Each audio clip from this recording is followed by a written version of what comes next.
El Gran Premio de Canadá de 2025, disputado en el icónico circuito Gilles-Villeneuve de Montreal, se convirtió en un capítulo inolvidable para McLaren, pero no por las razones que el equipo esperaba.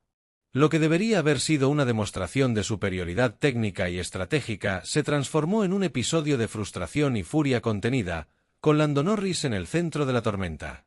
El choque entre Norris y su compañero Oscar Piastri en las últimas vueltas de la carrera no solo puso en peligro un resultado crucial para el equipo, sino que también expuso las tensiones internas de una escudería que, hasta ese momento, había dominado la temporada de Fórmula 1 con autoridad. La imprudencia de Norris, que casi dejó a McLaren sin puntos, desató una ira silenciosa pero palpable en el garaje Papaya, marcando un punto de inflexión en la campaña de 2025. Los días previos, expectativas y preparación. McLaren llegaba a Canadá con el viento a su favor. El MCL39, la joya de la corona diseñada en Woking, había demostrado ser el coche a batir en las primeras 9 carreras del campeonato. Con un diseño aerodinámico optimizado, un motor mejorado y una suspensión que equilibraba velocidad en recta y agarre en curvas, el equipo británico había superado a rivales como Red Bull, Ferrari y Mercedes en circuitos tan diversos como Mónaco, Imola y Silverstone. Oscar Piastri, el joven australiano, lideraba el campeonato de pilotos con 186 puntos, seguido de cerca por Norris, con 176.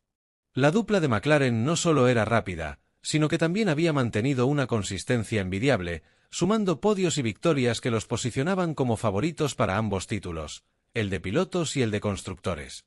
El circuito Gilles-Villeneuve, con sus 4.361 kilómetros, sus 14 curvas y su famosa pared de los campeones, era un desafío conocido para McLaren.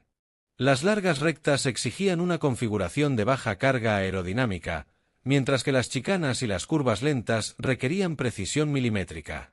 El equipo pasó semanas analizando datos de años anteriores, ajustando el coche para maximizar la velocidad en la recta de meta y la estabilidad en frenadas bruscas. Los ingenieros trabajaron incansablemente en el simulador, mientras los mecánicos revisaban cada componente del MCL39 para garantizar que estuviera en perfectas condiciones. La moral en el equipo era alta, pero también había una presión implícita. Cualquier error en un circuito tan implacable como el de Montreal podía costar caro. Las sesiones de práctica del viernes revelaron tanto las fortalezas como las debilidades de McLaren. Piastri se mostró cómodo desde el principio, marcando tiempos competitivos y liderando la segunda práctica bajo condiciones mixtas. Norris, sin embargo, luchó con el equilibrio del coche, quejándose de subviraje en las curvas rápidas y falta de tracción en las salidas de las chicanas. Los ingenieros trabajaron durante la noche para ajustar la configuración, sacrificando algo de velocidad punta para mejorar la estabilidad. A pesar de los esfuerzos, Norris no logró encontrar el ritmo en la clasificación del sábado, terminando en 7º lugar, mientras que Piastri se aseguró el 3er puesto, detrás de George Russell y Max Verstappen. La carrera, un inicio prometedor. El domingo amaneció con nubes grises sobre Montreal, y la amenaza de lluvia añadió un elemento de incertidumbre a la estrategia. McLaren optó por una configuración de neumáticos que permitiera flexibilidad, medios para la primera tanda, con la posibilidad de cambiar a blandos o duros según las condiciones. Piastri tuvo una salida impecable, manteniendo el 3er puesto, mientras que Norris ganó una posición al superar a Carlos Sainz en la primera curva. Sin embargo, el británico se encontró atrapado en un tren de coches liderado por Kimi Antonelli, el joven talento de Mercedes que defendía el 4º lugar con uñas y dientes. Las primeras 20 vueltas fueron un ejercicio de paciencia para McLaren. Piastri se mantuvo cerca de Verstappen, buscando una oportunidad para atacar, mientras que Norris peleaba con Antonelli y Sainz en un grupo compacto. La degradación de los neumáticos medios fue mayor de lo esperado, lo que obligó a los equipos a adelantar sus paradas en boxes. McLaren ejecutó una estrategia impecable, llamando a Piastri en la vuelta 22 y a Norris en la 23, lo que permitió a ambos pilotos regresar a la pista con neumáticos frescos y sin perder posiciones significativas. La sincronización de las paradas demostró la eficiencia del equipo, y por un momento, parecía que McLaren estaba en camino de lograr un resultado sólido. A medida que la carrera avanzaba, el ritmo del MCL39 se hizo evidente. Piastri comenzó a cerrar la brecha con Verstappen, mientras que Norris superó a Sainz y se acercó a Antonelli.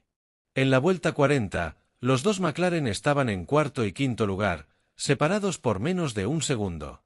La estrategia del equipo era clara: mantener la presión sobre los líderes y esperar un error de Russell o Verstappen. La posibilidad de un doblete en los puntos era real, y los ingenieros en el muro de boxes comenzaron a calcular los tiempos para un posible undercut en la próxima ronda de paradas. El incidente, la furia desatada. La carrera dio un giro dramático en las últimas vueltas. Con Russell y Verstappen luchando por la victoria, y Antonelli defendiendo el tercer lugar, Piastri y Norris se encontraron en una posición ideal para capitalizar cualquier error. Sin embargo, la ambición de Norris, combinada con su frustración por no haber podido superar a Antonelli, lo llevó a tomar una decisión que cambiaría el curso de la carrera. En la vuelta 67, a solo 3 giros del final, Norris decidió atacar a Piastri en la recta de meta. Piastri había defendido su posición con maestría durante toda la carrera, manteniendo la trazada interna en las curvas clave y frustrando los intentos de Norris de adelantarlo. En la salida de la curva 13, Norris vio un hueco por el interior y decidió lanzarse.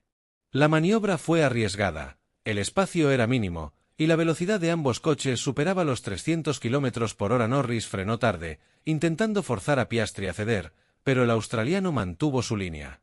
El resultado fue devastador. El alerón delantero de Norris chocó contra el difusor trasero de Piastri, arrancando un trozo de fibra de carbono y desestabilizando su coche.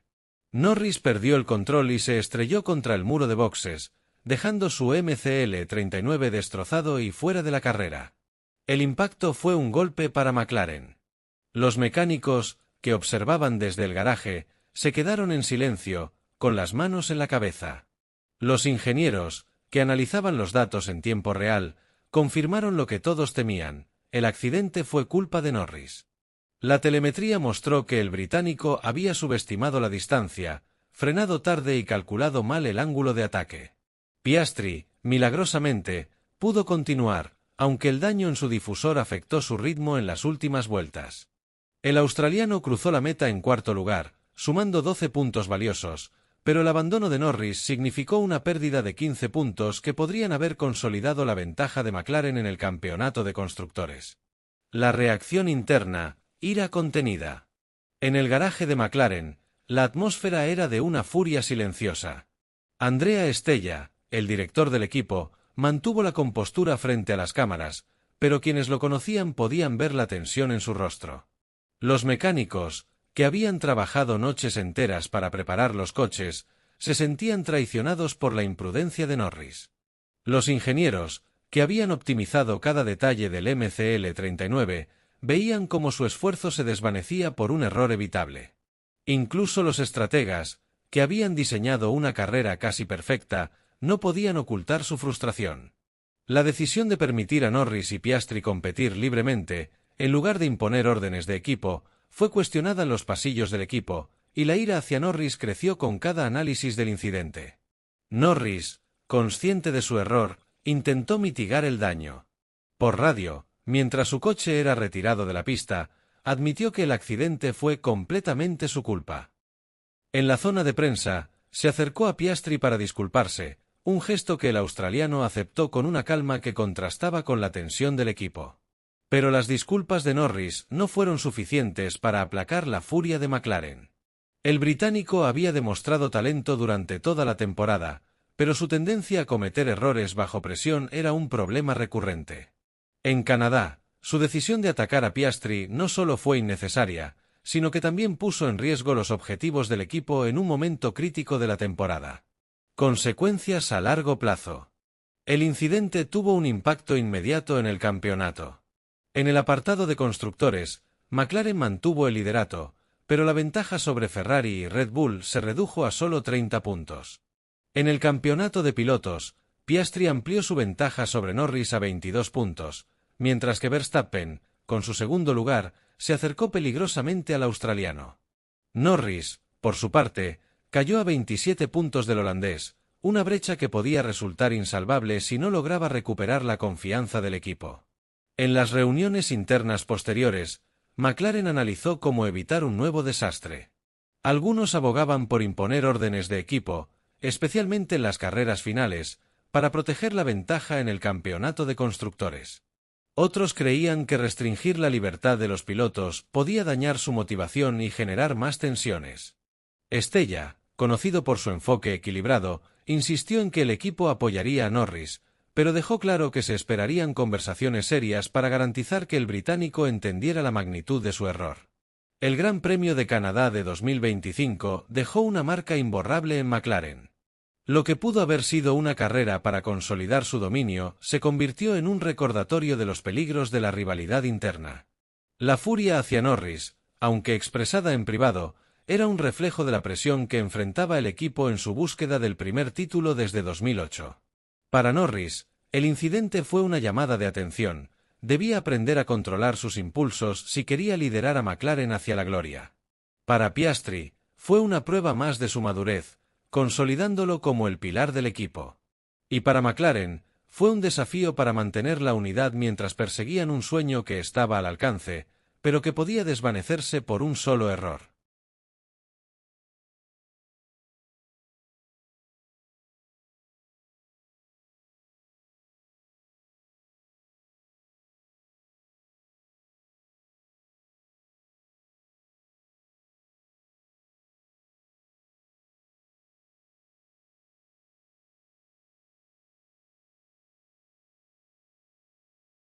La carrera en Montreal no fue solo un evento deportivo, sino una narrativa humana de ambición, rivalidad y redención.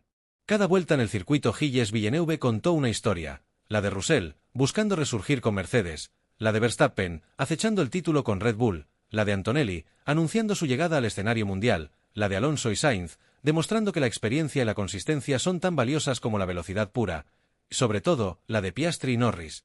Dos jóvenes talentos cuya rivalidad interna amenazó con descarrilar las aspiraciones de McLaren.